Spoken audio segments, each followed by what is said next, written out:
ईशजीवयोः वेशधीभिदा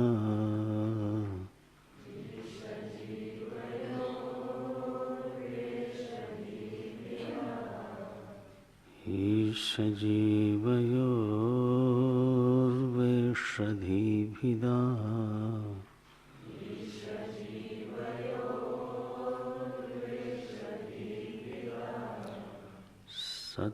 सत्स्वभावतो वस्तु केवलम्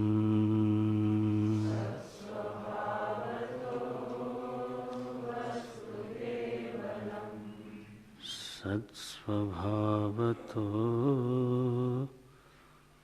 वस्तु केवलम्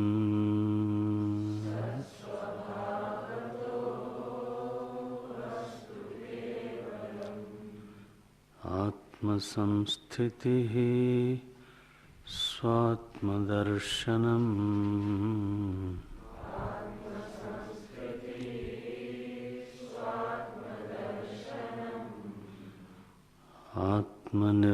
आत्मनिर्द्वयात् आत्मनिष्ठता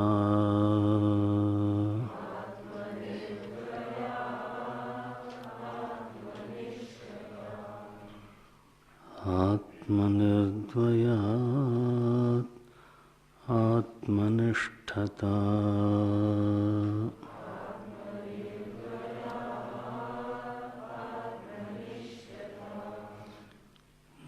ज्ञानवर्जिता ज्ञानहीनचित्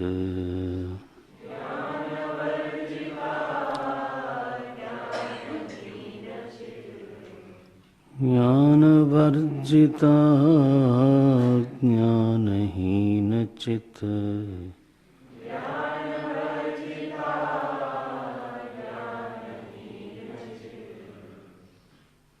ज्ञानमस्ति किं ज्ञातुमन्तरम्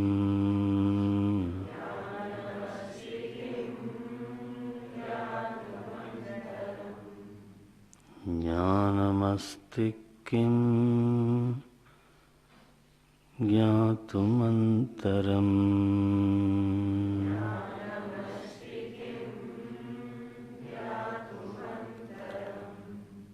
किं स्वरूपमेत्यात्मदर्शने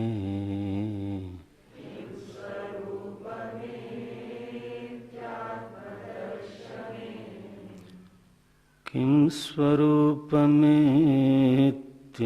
स्वरूपमेत्यात्मदर्शने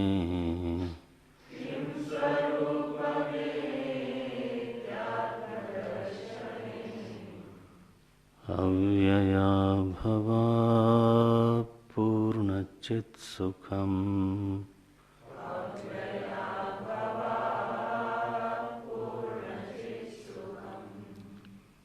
अव्यया भवा पूर्णचित्सुखम्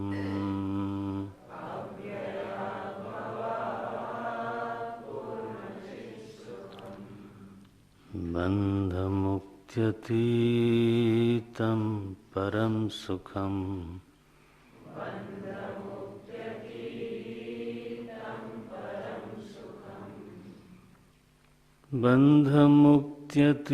बन्धमुक्त्यतीतं परं सुखम्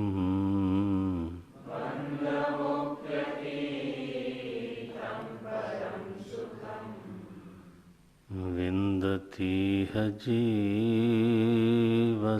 दैविकः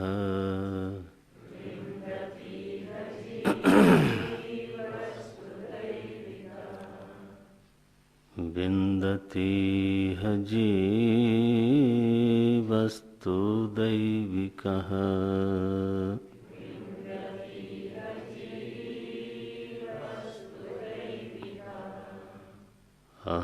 अहमप्येतकं निजविभानकम्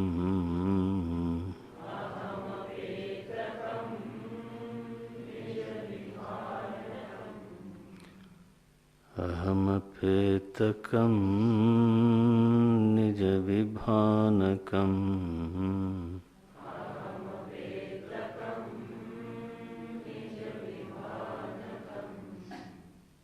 महदिदं तपो रमणवागियम्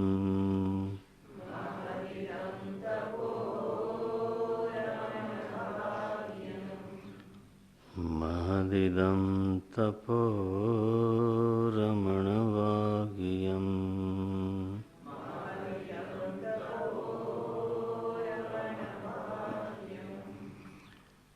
अहमपेतकं निजविचारणम्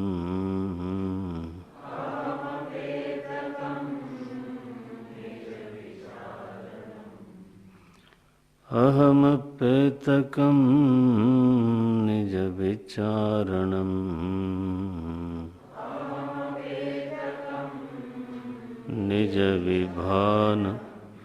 निजविभानकम्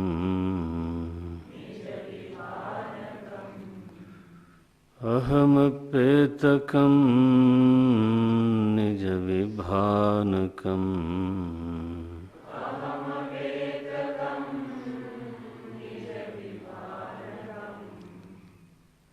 महदिदं तपो रमणवागियम्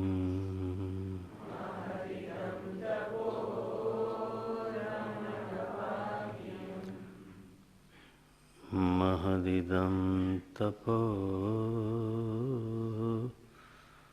रमणवागियम्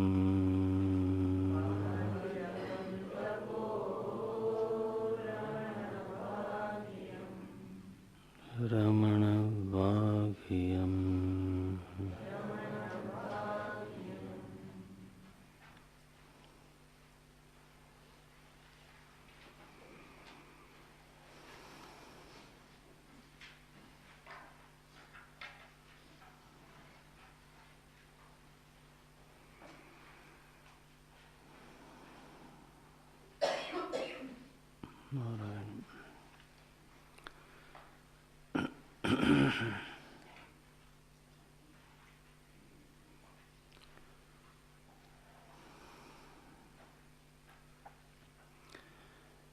एक उत्तम अधिकारी जिसने परंपरा साधन का सम्यक अनुष्ठान किया है, जो समाधि षट संपत्तियों से साधन चतुष्टय से संपन्न है, तो ऐसा कोई जो साधक है वो ठीक से श्रवण करे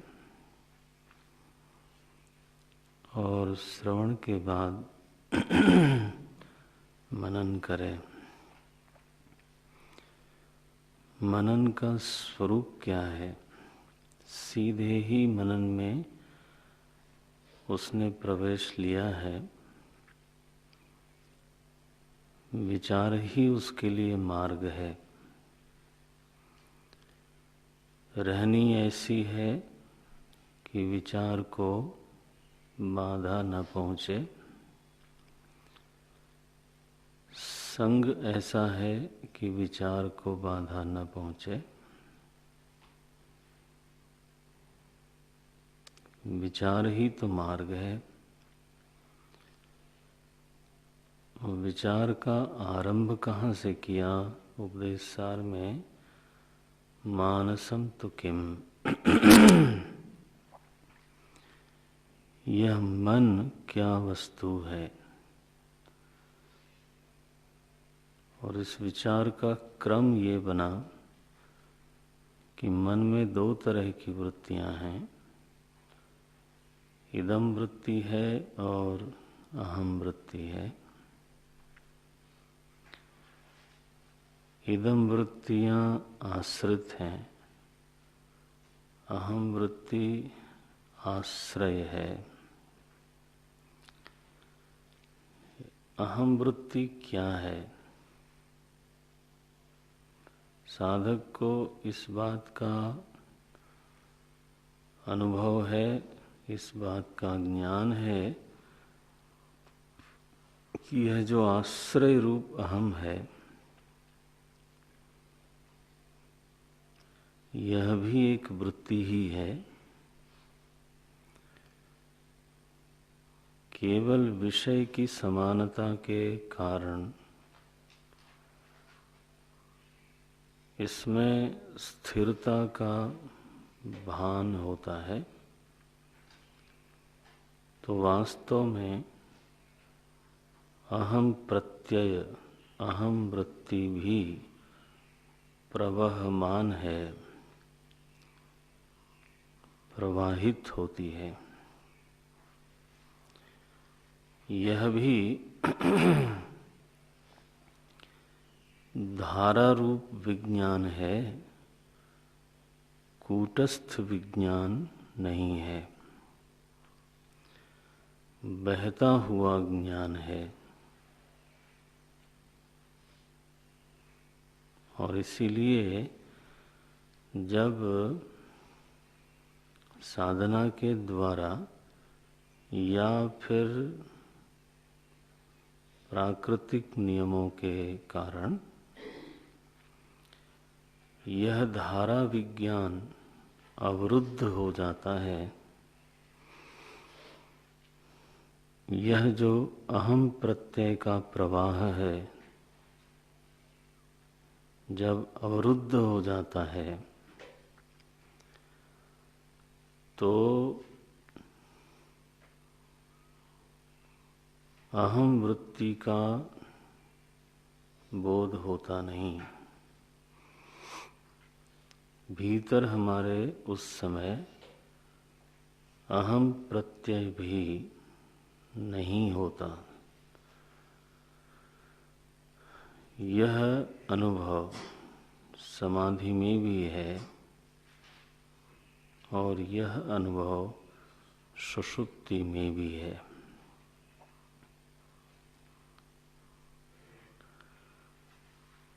यदि यह प्रवाह रूप विज्ञान नहीं होता,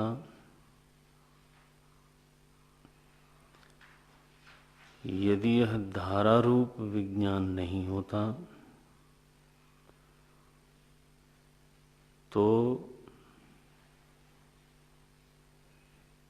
अहम प्रत्यय की अनुभूति अथवा अहम की अनुभूति निरंतर होती, अहम की अनुभूति किसी भी अवस्था में बाधित नहीं होनी चाहिए थी। लेकिन अनुभव यही होता है कि अहम की अनुभूति जागृत और स्वप्न में होती है, सुषुप्ति में नहीं होती। उत्थान काल में होती है, समाधि काल में नहीं होती।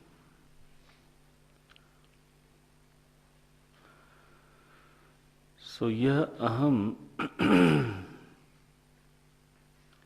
निरंतर ही अनुभव रूप नहीं है।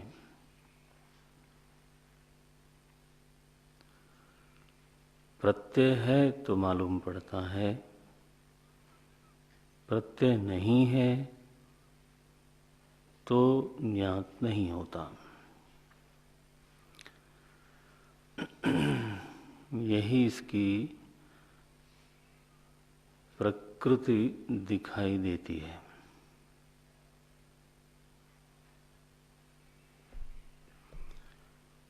सो यह प्रत्यय रूप है, इसलिए साधक ने निर्णय लिया अहम वृत्तिम आश्रिता।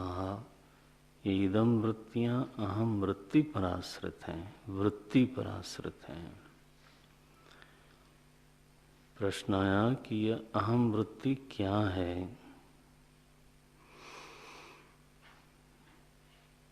तो निर्णय ये हुआ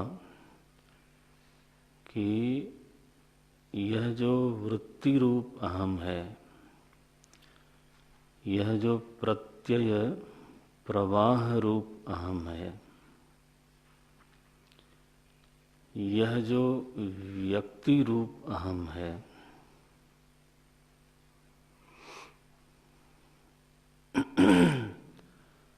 यह जो परिच्छिन्न अहम है,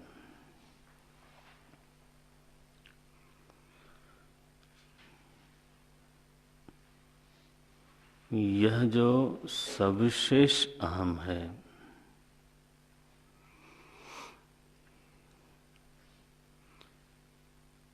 यह वास्तव में मिथ्या है।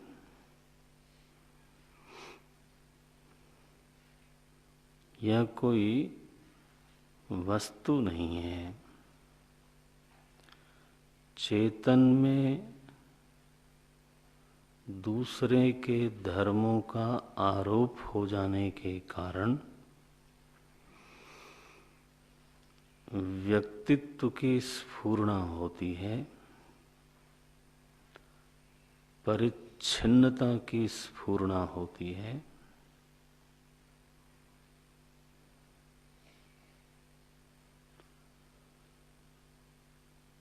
सच ये है कि चेतन में किसी अन्य के धर्मों का संश्लेष हो नहीं सकता।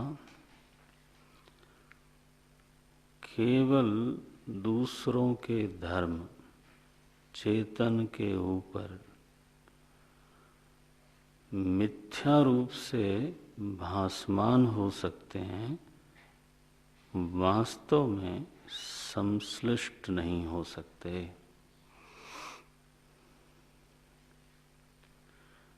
चित्त की अशांति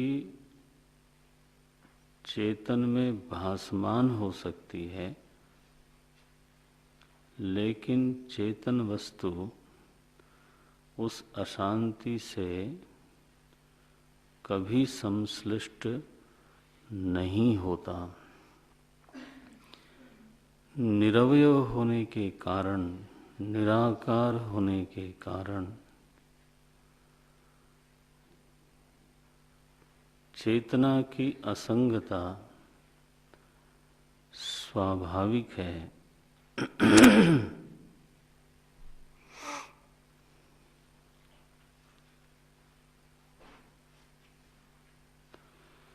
जैसे आकाश निरवय है, निराकार है,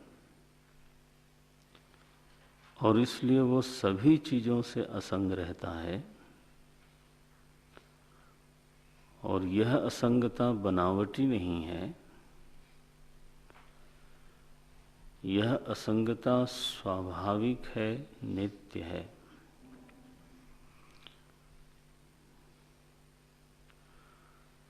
आकाश जल से आर्द्र नहीं होता, अग्नि से उष्ण नहीं होता।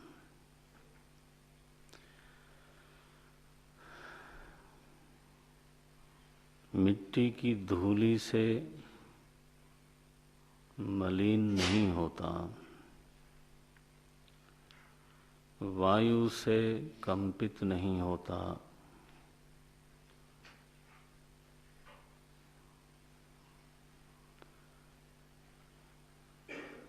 स्वाभाविक रूप से निरंतर असंगता, ये उसका अपना प्राकृतिक स्वभाव है।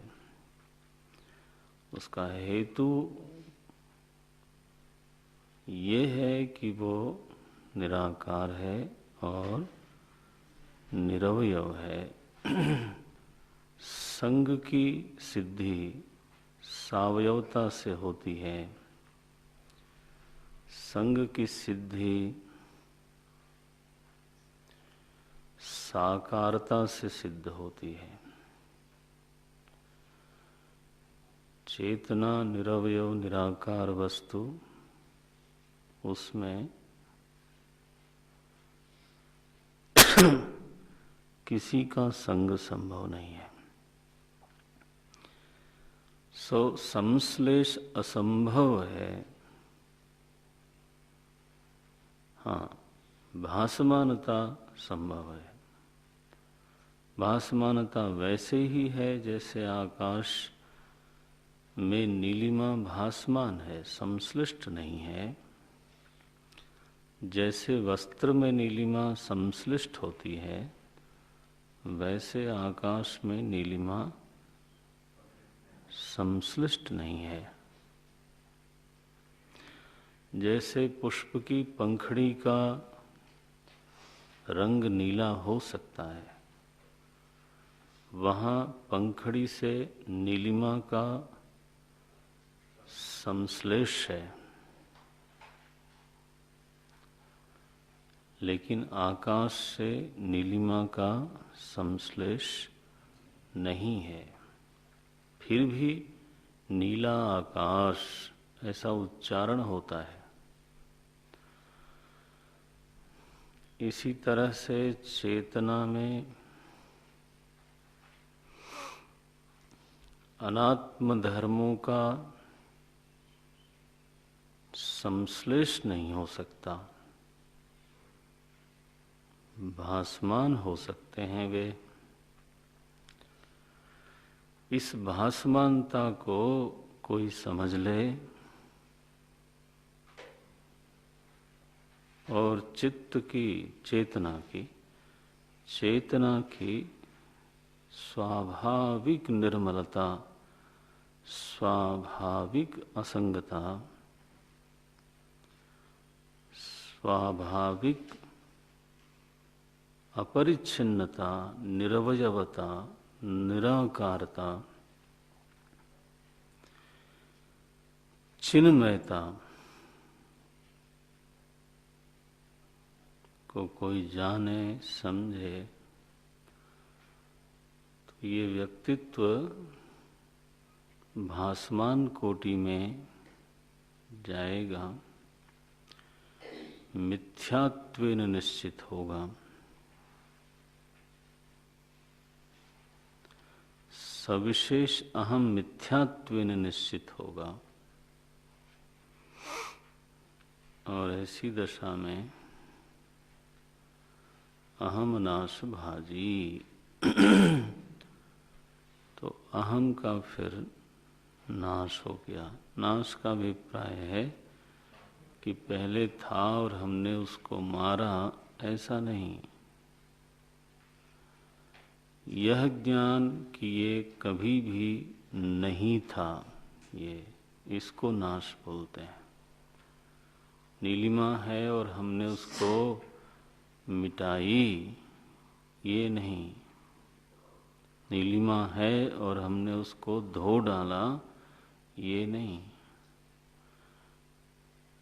आकाश में नीलिमा कभी थी नहीं, ये नीलिमा का नाश है। ये इसी तरह से व्यक्तित्व कभी वास्तव में था नहीं, विवर्त रूप से भासमान था। जब मैंने इसको सत्य माना था, जब हम अपने में कर्तृत्व स्वीकार किया था सत्यत्वेन, उस समय भी ये मिथ्या ही था। जब हमने अपने में भोक्तृत्व स्वीकार किया था सत्यत्वेन, उस समय भी ये मिथ्या ही था। जब हमने रज्जु को सर्प स्वीकार किया था, उस समय भी वहाँ रज्जु ही थी और सर्प मिथ्या ही था। यही यथार्थ ज्ञान है। था और हमने उसको मिटा दिया, ये यथार्थ ज्ञान नहीं है।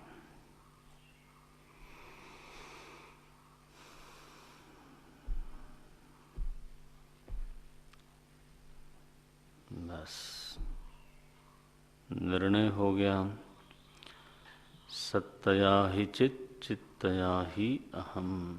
यह जो चेतना है वो अहम रूप ही है, माने स्वरूप है, इदम रूप नहीं है। सत्ता चेतन है और चेतन निज रूप है, अहम रूप है। चेतना कभी भी इदम रूप से सिद्ध नहीं हो सकती।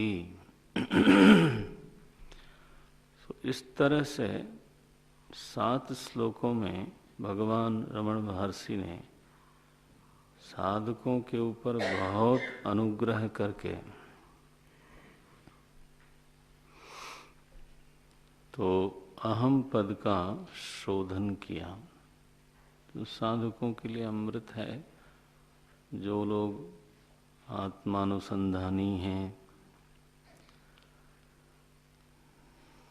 लगे हैं, उनके लिए तो ये वरदान मंत्र हैं। ये विचार का प्रवाह कैसे होना चाहिए, विचार कहाँ जा कर के निगमित होना चाहिए, उसका निर्णय क्या होना चाहिए। अब बोलते हैं कि जगत में ईश दर्शन की बात भी साधकों के मन में रहती है। ईश्वर शब्द का भी जगत में निरंतर उच्चारण होता है, श्रवण भी होता है। तो उस विषय में विचार मार्ग का क्या कहना है। तत्वबोध से आप लोग इस विषय पर थोड़ा थोड़ा पढ़ रहे हो, सुन रहे हो। संभव है आप में से कुछ लोग विचार भी करते हो।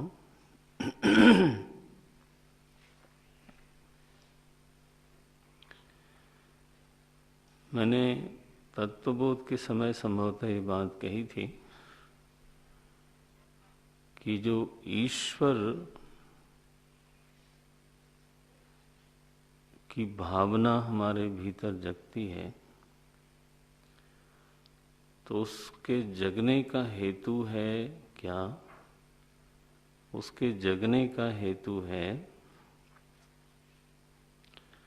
अदृष्ट की अनुभूति। व्यक्ति को ये नहीं लगता है कि मैं हूँ और मेरे सामने जगत है और इतने से ही सब काम हो रहा है, ऐसा उसको लगता नहीं। बहुत सी ऐसी अकल्पित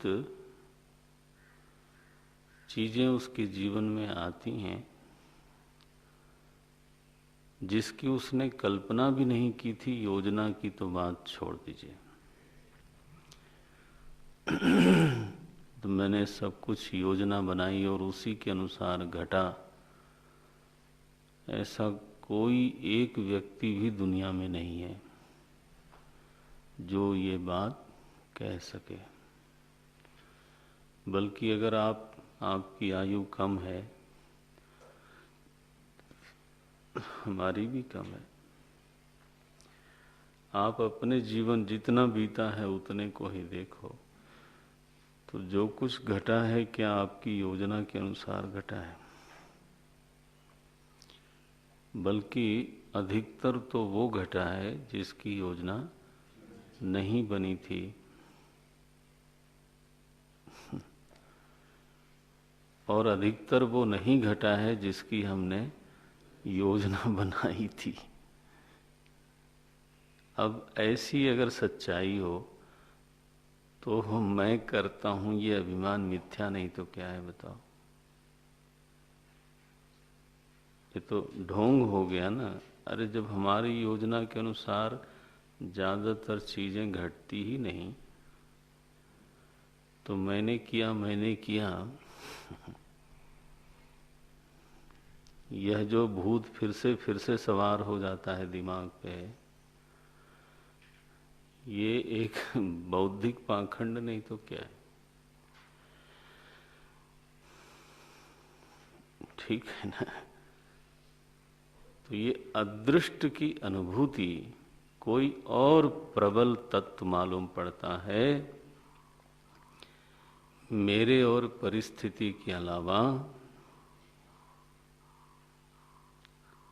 जो हमारे जीवन की दिशा को उत्तर से पश्चिम की ओर कर देता है, पश्चिम से पूरब की ओर कर देता है। मेरा मुंह आप अभी तक ऐसा था, अब पता चला घुमा दिया। तो कोई बोलता है सारथी वही है। आजकल के जिनको ट्रक का बड़ा शौक है बोलते हैं स्टेयरिंग उसके हाथ में है, चलाओ ट्रक, सारथी वाला ज़्यादा अच्छा है।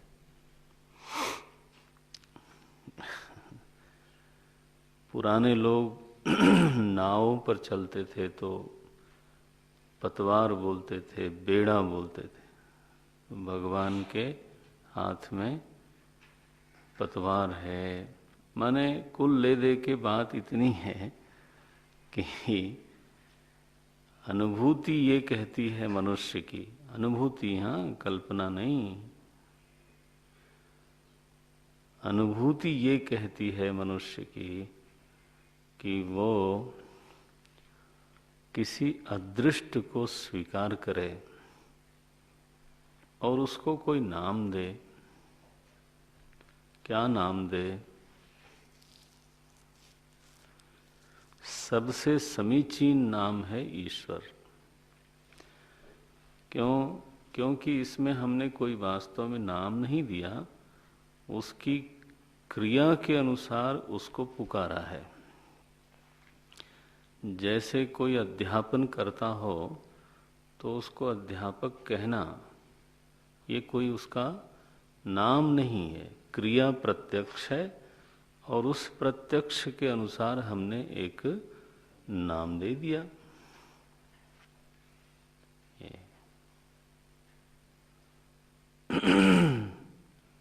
इसी तरह से हमारे जीवन में और दूसरों के जीवन में भी और बल्कि सबके जीवन में भी ईशन दिखाई देता है, शासन दिखाई देता है। और फिर मिल बैठ करके ये सभी लोग कहते हैं, सुनते हैं, मानते हैं कि अपनी तो चलती नहीं। यहाँ तक कहने में भी व्यक्ति सहजता महसूस करता है, होई हैं सोई जो राम रचिराग। लो तुम कौन हो फिर? अरे बोले मेरी क्या हिम्मत। ये कहना उसको सच के ज्यादा करीब लगता है। होई हैं सोई जो राम रचिराग। गोस्वामी जी ने लिखा, राम कीन्ह चाहे सोई होई। राम कीन्ह चाहे, कितनी प्रबल उक्ति है ये। राम कीन्ह चाहे सोई होई, करई अन्यथा अस नहीं कोई। कोई अन्यथा करके दिखावे ऐसा कोई है नहीं।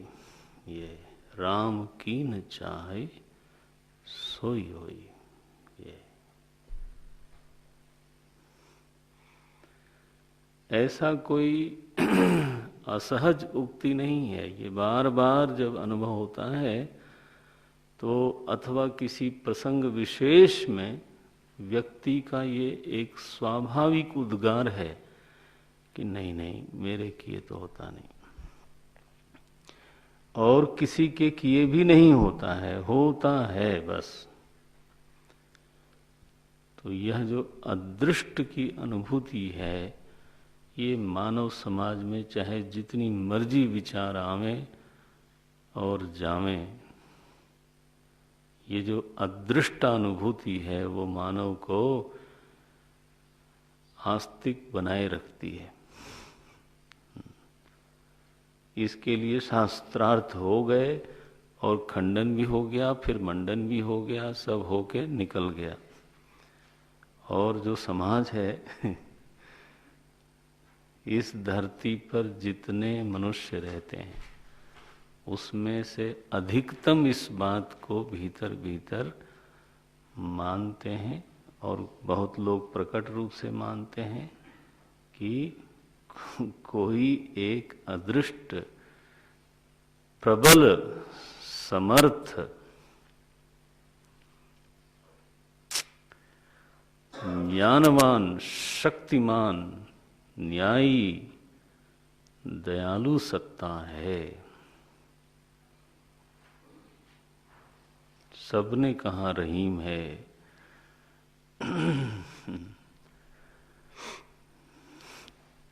अरे भाई, दुनिया धर्मों में बटी हुई है तो सारे धर्म तो ईश्वरवादी है। तो सारा मनुष्य तो ईश्वरवादी हुआ, नाम का ही तो भेद है। सी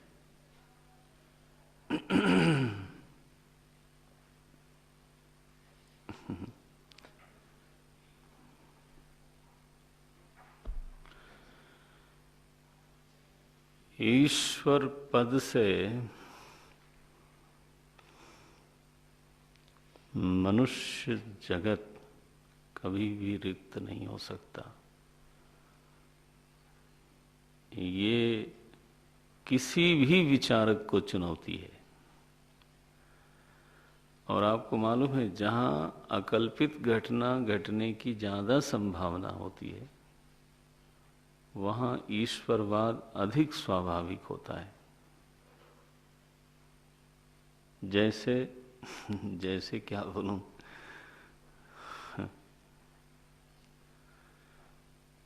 सैनिक, वैश्य समाज, वणिक समाज, अब उसने दुकान लगा रखी है। एग्जाम्पल के लिए बोलता हूं, आप भटकिएगा नहीं। 2-3 दुकानें साथ साथ में हैं, तीनों जगह सब सामान है, तरीके से रखी है, सेल्समैन आर गुड। अब एक दिन किसी की बिक्री ज्यादा होती है, एक दिन किसी की। इसमें पुरुषार्थ क्या है?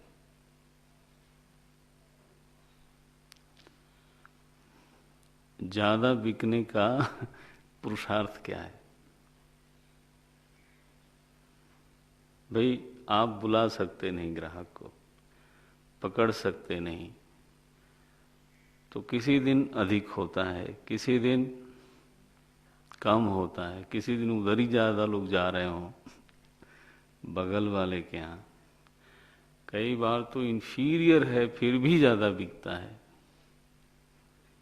अब जब ऐसी स्थिति आती है तो उसने जो कुछ करना था वो तो कर लिया था। दुकान की सजावट, मीठा बोलना, मुस्कुराते हुए बोलना, चाहे चाहे कोई गाली दे, माने जो वो कर सकता था उसने वो सब तो कर लिया। अब इसके बाद जब घट रहा है कोई चीज तो उसके लिए किसको जिम्मेदार बनावे वो? हाँ, अदृष्ट को। इसलिए वणिक वर्ग कभी नास्तिक नहीं होता। आप तहकीकात करके देख लो, कभी हो नहीं सकता। आई टेल यू, जो रियल डॉक्टर्स हैं दे विल नेवर बी। क्यों? क्योंकि उनको इतनी चीजें अपनी योजना के बाहर दिखती रहती हैं। किसान, समाज के वे वर्ग जहां पर सब कुछ बहुत नियमित नहीं है, जहां अदृष्ट बहुत घटता है, वहां, हाँ जी, ये अदृष्टानुभूति जहां बहुत हो वहां ईश्वरानुभूति बहुत होगी ही। चाहे कोई आके आपके घर शास्त्रार्थ करके खंडन करके चला जाए, जब वो चला जाएगा तो लोग पूछेंगे कि क्या हुआ, इतना इन्होंने बोला, अब आपका क्या निर्णय है? अरे बोले ईश्वर की इच्छा है, ये आए होंगे उसी की इच्छा से। अरे उसने तो ईश्वर का खंडन किया, बोले ये भी उसकी इच्छा होगी। लो, अब बोलो ईश्वर का खंडन हुआ कि प्रतिपादन हुआ? वो खंडन करने वाला भी उसकी इच्छा से आया।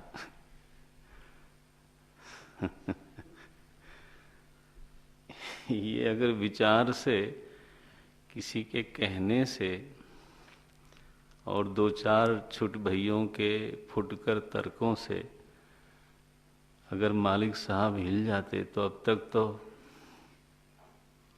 है ना, अब तक तो उड़ गए होते।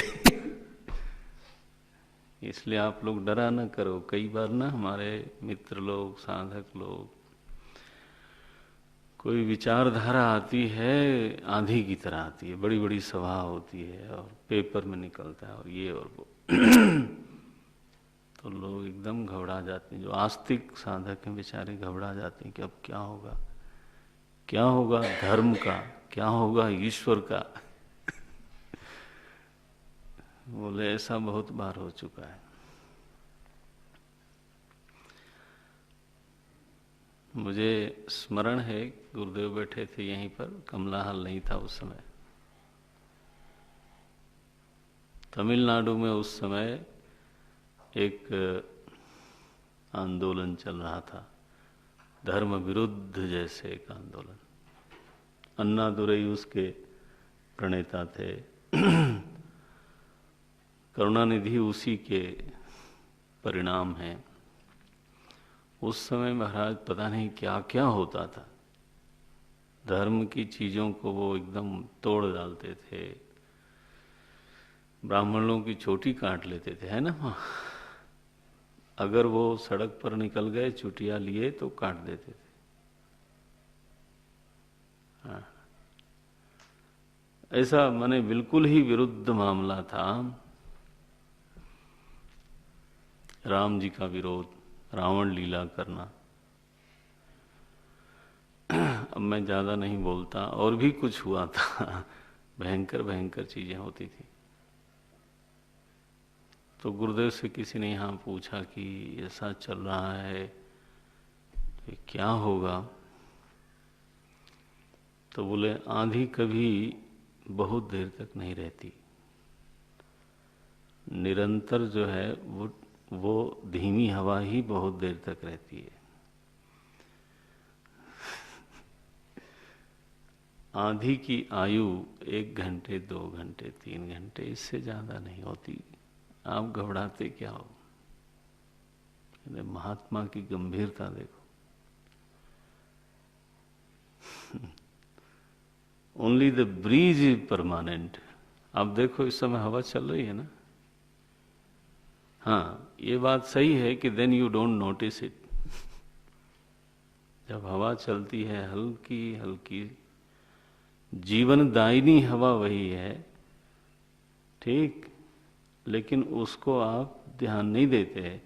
और कल हवा थोड़ी सी तेज थी, थोड़ी सी, तो कई लोगों ने हमें कहा कि आज हवा चल रही है, ऐसे जैसे कि पहले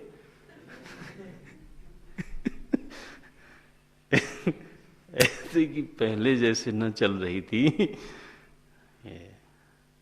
तो इसलिए गुरुदेव का बड़ा फेमस एक स्टेटमेंट हुआ करता था कि I do not believe in revolution, I believe in evolution. मुझे क्रांति में नहीं, विकास में विश्वास है। ये आंदोलन तमाशा है, चीजों को इधर उधर कर देता है, गंदा कर देता है कैंपस। आंधी चले तो बताओ, सब तितर बितर हो गया। जो ब्रीज है, जो ठंडी मंद सुगंध हवा है, वही फूल खिलाती है, वही प्राणदायिनी है।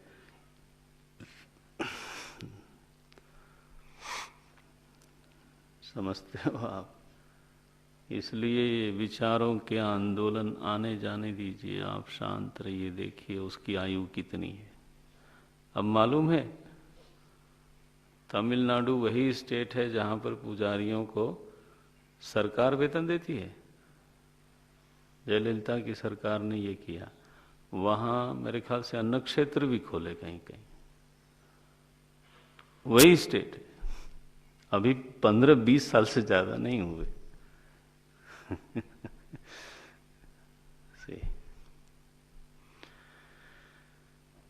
ओम नारायण नारायण नारायण। सो ईश्वर एक ऐसा शब्द है जो रहता ही है और रहेगा ही। रिलेशन क्या है, संबंध क्या है, हमारा उसका संबंध क्या है? बोले तुम क्या हो तय करो, संबंध की बात हम बाद में कर लेंगे। तुम क्या हो? अगर तुम आराधक हो तो वो तुम्हारा स्वामी दयालु करुणा वरुणालय है। साधक सापेक्ष ही उसका संबंध होता है। तब तो वो बोलता है अहम भक्त पराधीनः, मैं क्या हूं?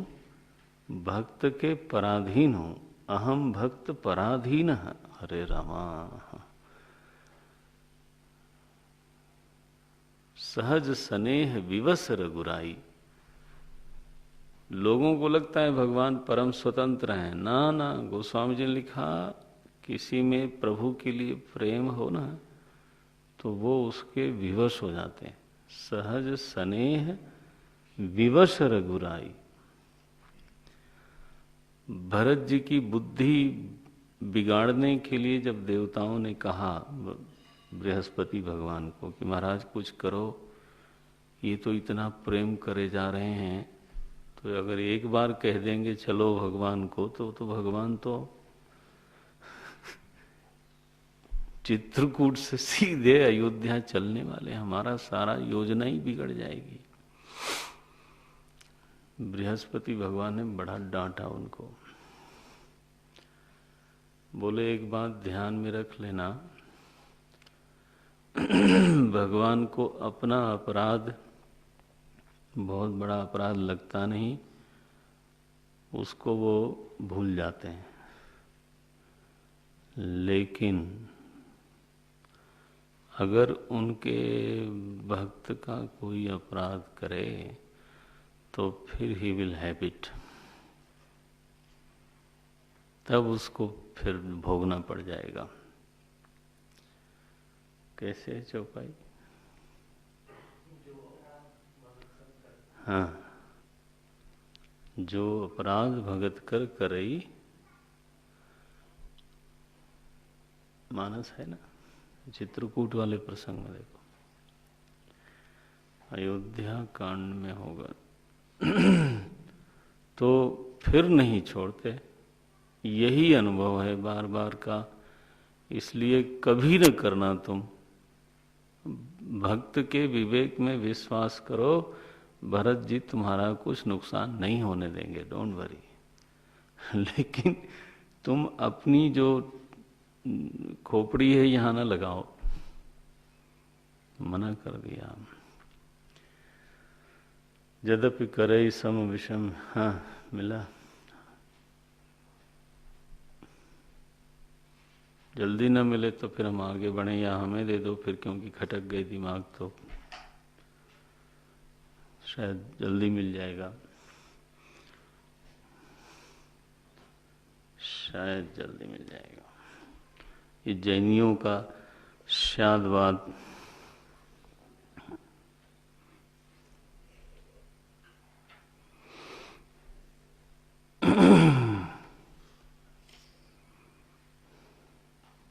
सॉरी भाई, ये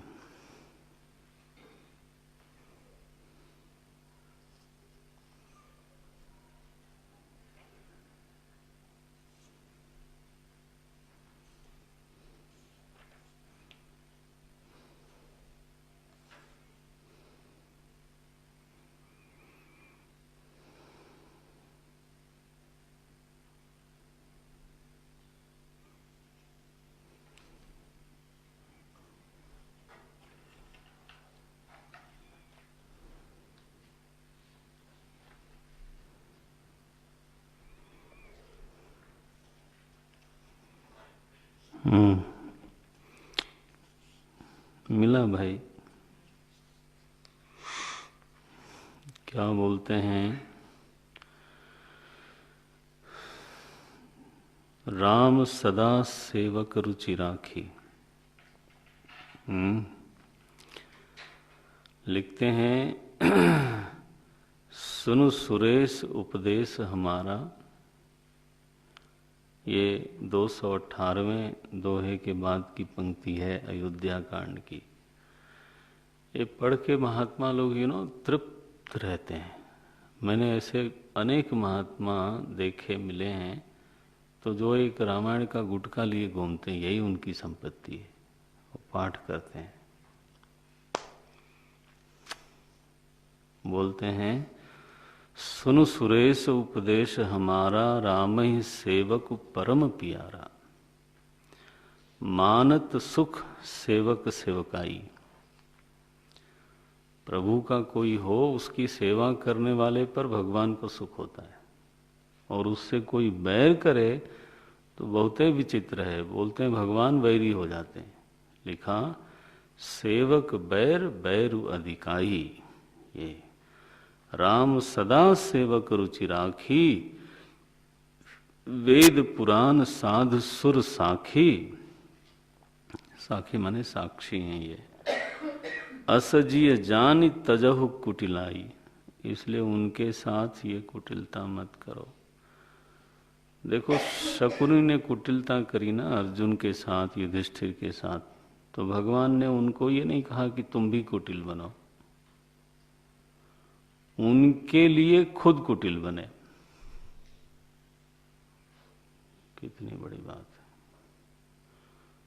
युधिष्ठिर तो सत्यवादी बने रहे, अर्जुन तो ऋजु बने रहे, सरल बने रहे। कुटिल कौन बना?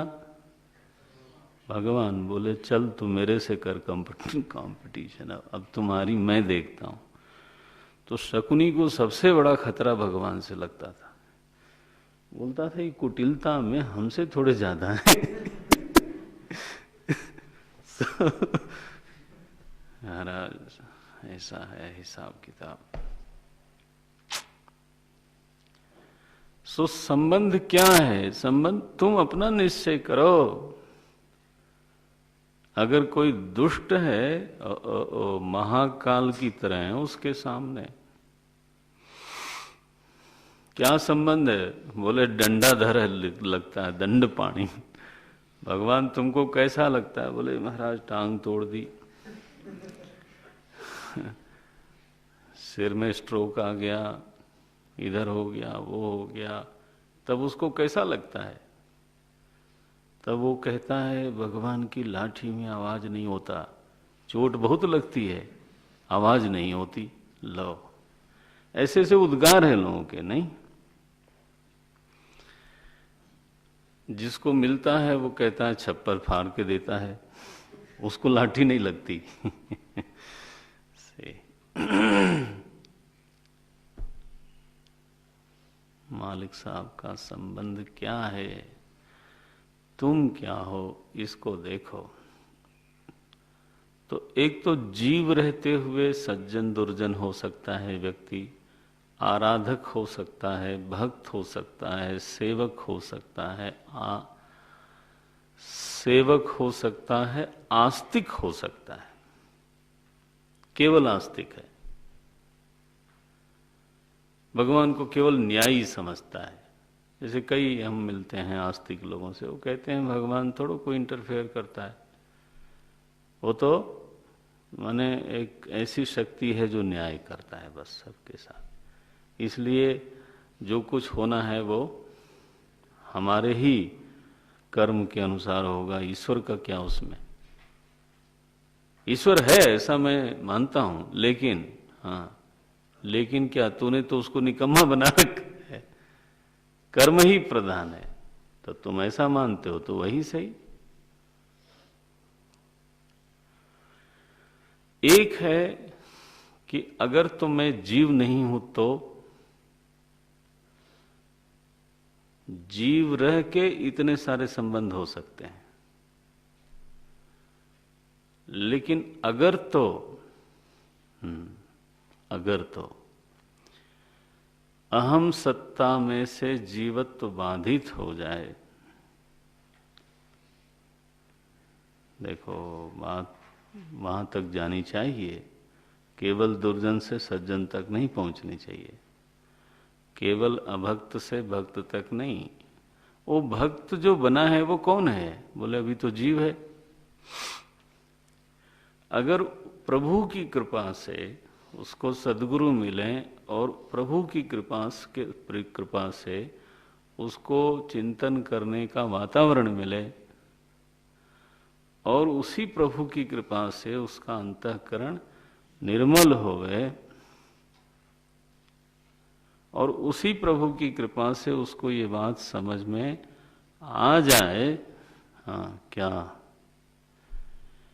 कि ये जो व्यक्ति अहम है वो क्या है? वो मिथ्या है। समझ में कैसे आया? उसी प्रभु की कृपा से। ये हमारे गोस्वामी जी का दर्शन है। वो साफ बोलते हैं, सो जानई जेहि देहु जनाई। माने अगर कोई जानता है या जान पाने में समर्थ है तो उसको निरंतर कृतज्ञ होना चाहिए कि प्रभु ने उसके भीतर और बाहर ऐसी व्यवस्था बना दी, भीतर भी और तो पक्की बात है, बाहर थोड़ा सा इधर से उधर हो जाए, आप देख लो आपका क्या होता है।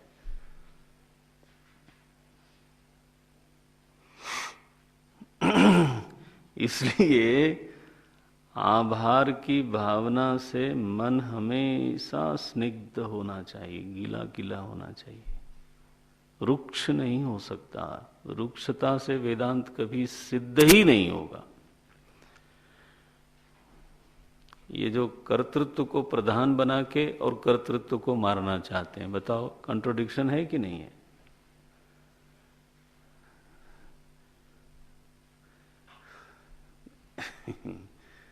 मालिक साहब की कृपा से बाहर एक परिस्थिति मिली, उनकी दया से हमारे को समझ में आ रहा है, उनकी कृपा से सद्गुरु मिले, सब उन्हीं का बनाया है भाई। यह भूलना नहीं चाहिए। और जब ये हो जाए, क्योंकि भगवान का तो ये कहना है कि मेरा भक्त हो और अज्ञानी रहे, ये तो मेरी ही बेइज्जती है। ददामी बुद्धि योगम तम, बोले मेरा वादा है अगर कोई मेरा भक्त है तो मैं उसको क्या दूंगा?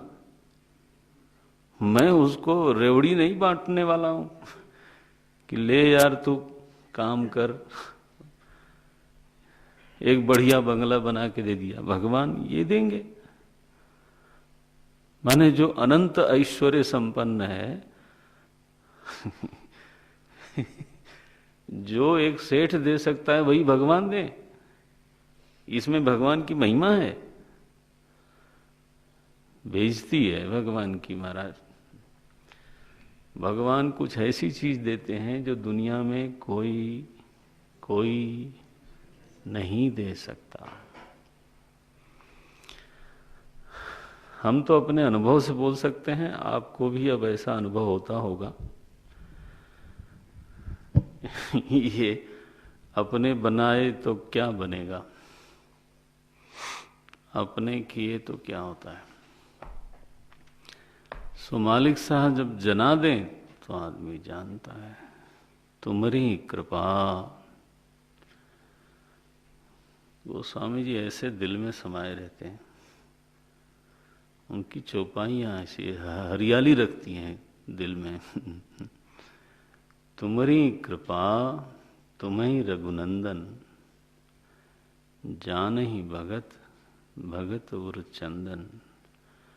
भगत के हृदय ताप को मिटाने के लिए आप चंदन की तरह शीतल लेप हो। आपकी ही कृपा से आपको ही भक्त लोग जानते हैं। जनाने वाला भी वही और जाना जाने वाला भी वही। ये है मालिक साहब। तुम्हारी ही कृपा तुम्हें रघुनंदन, जान ही भगत, जान ही अभगत नहीं, जान ही भगत, भगत और चंदन। वो तो सही है, ऐसी स्थिति है। और जान लिया कि यह जो परिच्छिन्न अहम की अनुभूति है, मिथ्या है, पक्का मिथ्या है। जीवत्व का संदर्भ हट गया तो शासन किस पर किया जाए फिर? ईशन तो तब हो जब जीव हो। आपको पकड़ में आता है ये? ईशन की सार्थकता तब है जब जीव हो। प्रभु की कृपा से जीवत्व हो गया भंग, नारायण। अब ईशन किस पर होगा? तब उस ईश्वर का इस यथार्थ अहम से क्या संबंध होगा? बोले फिर तो भाई अद्वैत होगा। तो भिदा ध्यान देना कृपा करके। वेदांत की कई जगह गड़बड़ी हो जाती है। वेशधि भिदा, वेदांत कभी केवल अभेद की बात नहीं करता। ये लोगों को नासमझी है। ईश जीवयो हो वेशधि भिदा, निश्चित भेद स्वीकार करते हैं हम जब तक दोनों के पास वेश हैं, उपाधियां हैं। वेश माने उपाधियां, पहनावा। तो जब चेतन सत्ता ने कर्तृत्व, भोक्तृत्व, सुखित्व, दुखित्व, परिच्छिन्नत्व, संसारित्व जी इसको पहन रखा है, जीव बना बैठा है, तब तक मालिक साहब फिर वो सर्वज्ञ हैं, फिर सर्वशक्ति। उन्होंने भी कपड़ा पहन लिया। हाँ, अब तुम अल्पज्ञ हो, किंचित ज्ञस्य साहंकारस्य, यही पढ़ा था ना तत्वबोध में। जब तुम कपड़ा पहन करके जाते हो तो वो महाराज फिर बढ़िया मेकअप करते हैं। तो सर्व निरहंकारस्य सर्वज्ञस्य उनका वो वेश होता है फिर। क्योंकि उसी से तुम्हारा काम चलने वाला है। तुम अल्प शक्ति हो तो कोई सर्वशक्ति चाहिए।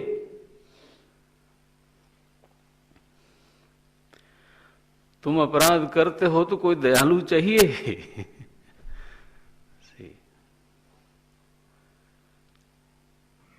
वेशधि, अगर वेश है, भिदा, ईश जीवयो हो, ईश्वर और जीव में भेद है। कहां भेद है? वेशधि, वेश दृष्टि से भेद है। लेकिन अगर तो वेश नहीं रहा, अगर तो जीवत्व भंग हो गया, तब सत स्वभावतः, देखना नीचे, सत स्वभावतः, जो सच्चा स्वभाव है, चिन्ह मात्र, सन्मात्र, आनंद मात्र,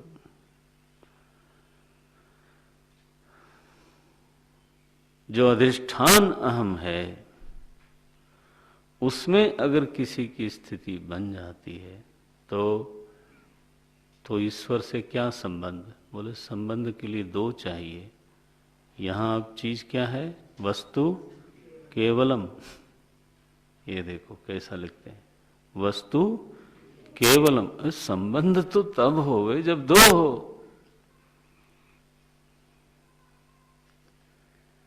सत स्वभाव तो मैंने उपदेश क्या हुआ कि वेश है तो प्रभु है, ईश्वर है। उससे वो लो जो आपको चाहिए, वो मत लो जो आपको नहीं चाहिए। बोले महाराज हमको क्या नहीं चाहिए? बोले आपको डंडा नहीं चाहिए, और वो आप लेते हो। कैसे लेते हो? हम गड़बड़ आचरण करते हो तो फिर तो वो दंड पाणी। वो केवल भगवान जो है ना, कमल पुष्प हाथ में नहीं रखते।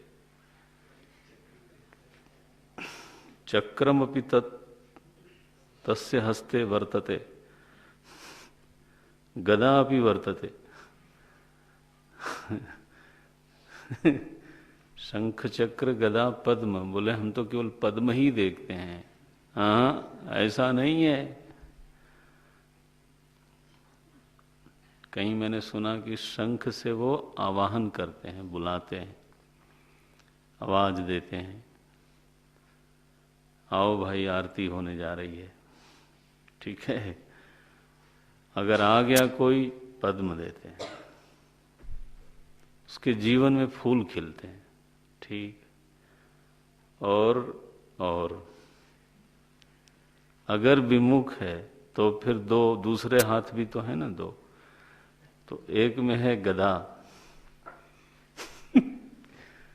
तो वो गदगद कर देती है उस आदमी को। और दूसरा है चक्रम। ऐसा जीवन में महाराज चक्कर चलता है, और बोले मैं चक्कर में फंस गया। चक्कर किसका चलाया हुआ है? कोई और है क्या चलाने वाला? मालिक साहब हैं, और कौन है?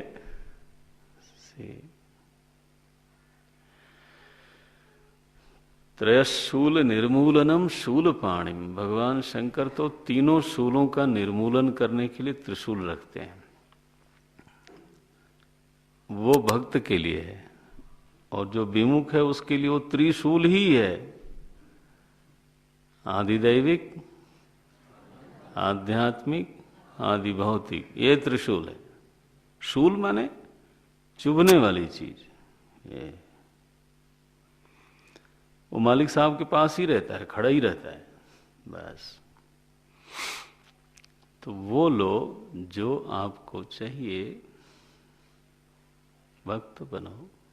अगर वेश है तो भक्त बनो, नहीं उनकी कृपा हो जाए, वेश मिट जाए, सत स्वभावतः अपने सच्चे स्वरूप में अवस्थान हो जाए, तो वहां दो बचते नहीं, इसलिए संबंध कुछ होता नहीं। सत स्वभाव तो वस्तु केवलम। ये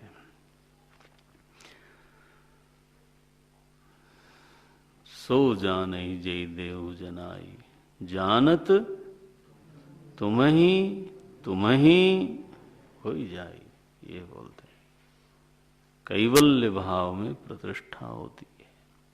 इसको अपने हृदय में ठीक ठीक से बैठा लेना। जो दृष्टांत है वो चूंकि मैं दे चुका हूँ, और पहले भी इस पर चर्चा हुई है थोड़ी, तो उसको आप याद कर लेना। क्या दृष्टांत है कि अगर लहर है तो समुद्र है, तो लहर अनेक है, समुद्र एक है। तो लहर की उत्पत्ति होती है, उसकी नहीं होती। तो लहरों का आपस में सहयोग विरोध होता है, समुद्र तो सबका है। ठीक, तो वहां दो चीजें हैं, लहरें हैं, वो असंख्य हैं। किसकी हैं लहरें? बोले समुद्र की हैं। तो लहरों का समुद्र के साथ क्या संबंध है? अंश-अंशी संबंध हुआ, अंग-अंगी संबंध हुआ, सेवक स्वामी संबंध हुआ। लेकिन कोई लहर अपने को जल जाने, तो जल का फिर समुद्र से क्या संबंध है? बोले जल ही है, फिर समुद्र किधर है? आप समझते हो, जल दृष्टि से न वहां लहर है न वहां समुद्र है, बस ये अद्वैत वेदांत है। लहर दृष्टि से समुद्र नहीं है ये बोलना अपराध है, जल दृष्टि से न लहर और न समुद्र, ये दोनों ही नहीं है।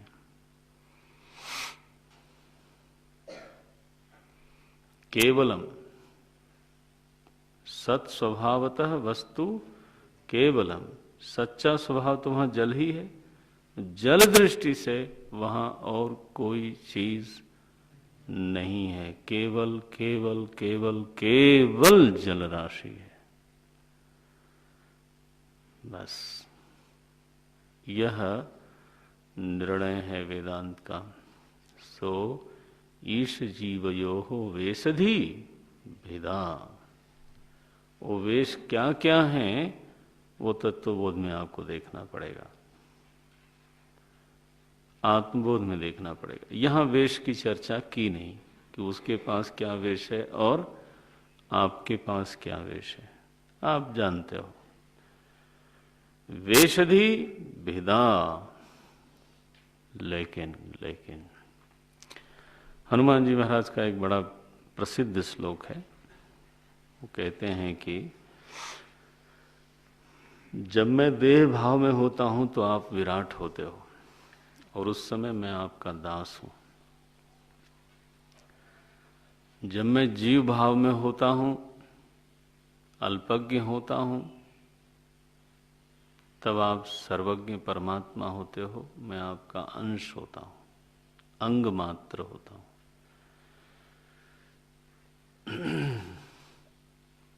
जब मैं अपने स्वरूप में होता हूं तब हम आप दो नहीं होते। भगवान ने पूछा हनुमान जी से कि हनुमान जी हमारा आपका संबंध क्या है। ये फिल्म वालों ने वहीं से लिया होगा, हम आपके हैं कौन। भगवान ने पूछा हनुमान जी से हम आपके हैं कौन भाई। हनुमान जी ने कहा महाराज ये मैं जैसा जैसा होता हूं वैसा वैसा आप भासते हो, देह दृष्टिया तो दासो हम, लिख लेना इसको, देह दृष्टिया तो दासो हम, जीव दृष्टिया त्वत् अंशकः, जीव दृष्टिया त्वदंशकः, वस्तुतस्तु त्वमेव अहम्, वस्तुतः तु त्वम एव अहम्, ये वस्तुतस्तु त्वमेव अहम् इति में निश्चला मति ही, ये मेरी निश्चित मति है, कांपने वाली नहीं है। हाँ, इति में निश्चला मति ही। मेरे ख्याल से हर साधक को इस मति को अपना लेना चाहिए। वो खुद क्या है उस हिसाब से संबंध। अब आप देह भाव में हो और जबरदस्ती सोहम सोहम बोलते हो, सांस खींचते रहते हो। मुझे ऐसे लोग मिलते हैं जो सोहम से प्राणायाम करते हैं, मतलब प्राणायाम करने के लिए वेद मंत्र है। मतलब महाराज कृपा करो जरा, बोले इसे सो करो और फिर करो भैया एक्सरसाइज, जूडो कराटे लगा रखा है। इस प्राणायाम सीधा सीधा करो, उसमें सोहम लगाने की क्या जरूरत है। कोई कोई ढोलक बजाते हैं महाराज, मैं भी ब्रह्म तू भी ब्रह्म सब भी ब्रह्म ब्रह्म है अल्लाह, ये सब चीजें गाने बजाने के लिए विचार की निष्पत्तियां हैं। जब आप देह भाव में हो, आप महाराज कहो प्रभु कृपा करो, समझ में आ जाए मुझे, उस समय तो क्या दासो हम।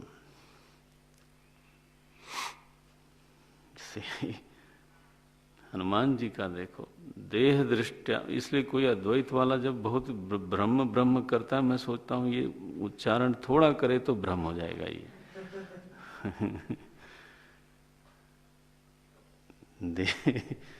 देह दृष्टया तो दासोहम, जीव दृष्टया त्वद अंशकः, वस्तुतस्तु त्वमेवाहम।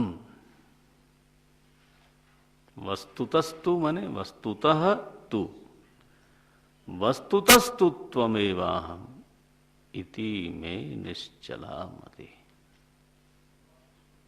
एवं ओम। ओम पूर्णमदः पूर्णमिदं पूर्णात् पूर्णमुदच्यते पूर्णस्य पूर्णमादाय पूर्णमेवावशिष्यते। ओम शांति शांति शांति। हरि ओम श्री गुरुभ्यो नमः। हरि ओम।